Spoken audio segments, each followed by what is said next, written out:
We talk about the Umayyads, the people who came forward through the lineage of the descendants of Uthman.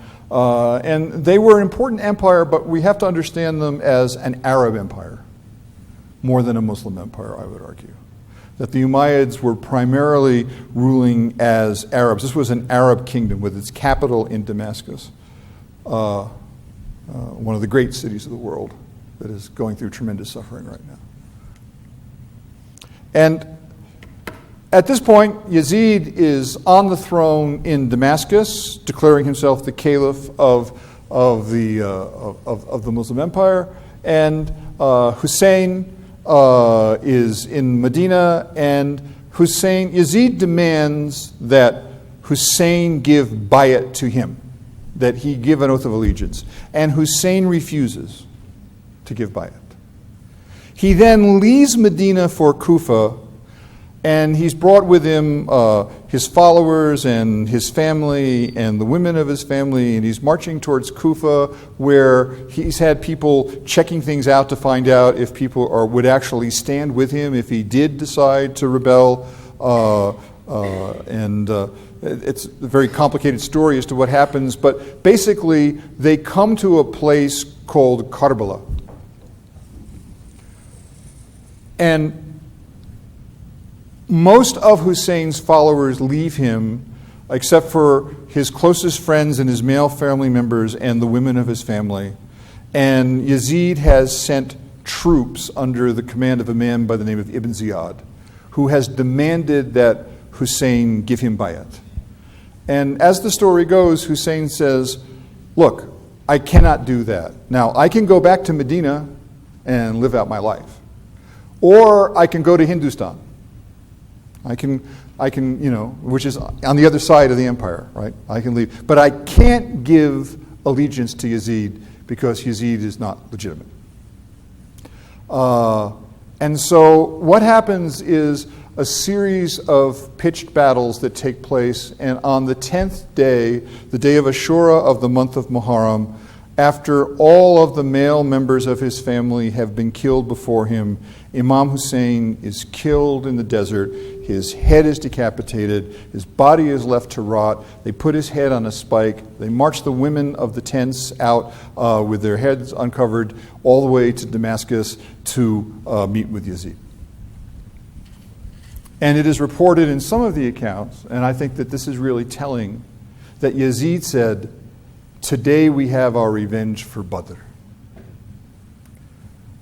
Now, that's an odd thing to say, but not if you see what Yazid is thinking. Yazid is a member of Bani Umayyah. Ali, at the Battle of Badr, killed soldiers who were part of the troops from Bani Umayyah. So rather than seeing that as an Islamic battle where Ali was the hero, Yazid saw it as a tribal conflict. And this was the bloodwit for the tribal conflict. The emperor of the Islamic world was still thinking tribally. And Imam Hussain, who is, and this is really important to point out, in the Muslim world, it's not just the Shia Muslims who looked at Karbala and say that Imam Hussain was the hero and the martyr and that Yazid was the villain. Sunni Muslims believe that as well.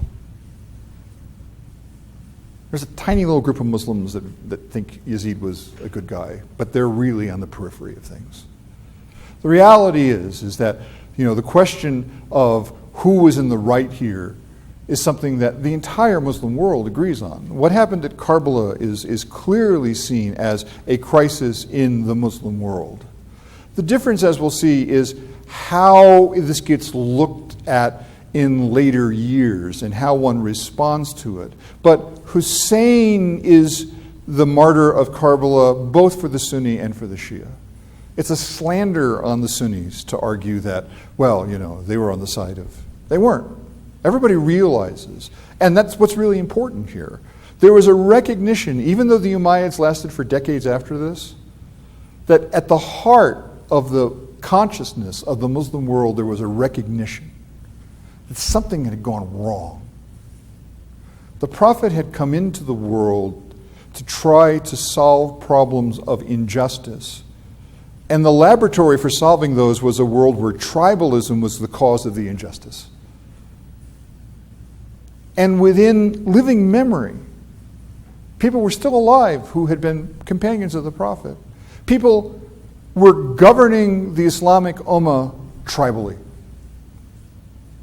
And as my Shia friends point out, this was the same Imam Hussain and Imam Hassan who, when they were children, would crawl on the Prophet's back when he was saying his prayers, and he would tickle them. And they chopped off his head and left his body to rot in the desert. This is Islam? How can you claim to rule an Islamic empire if you do that? So the Umayyads were beginning to lose credibility. They still had power. They still had power. But what began to happen was this was a turning point. Between 680 and 750, we see the rise of what Marshall Hodgson, I think very brilliantly calls the Islamic opposition.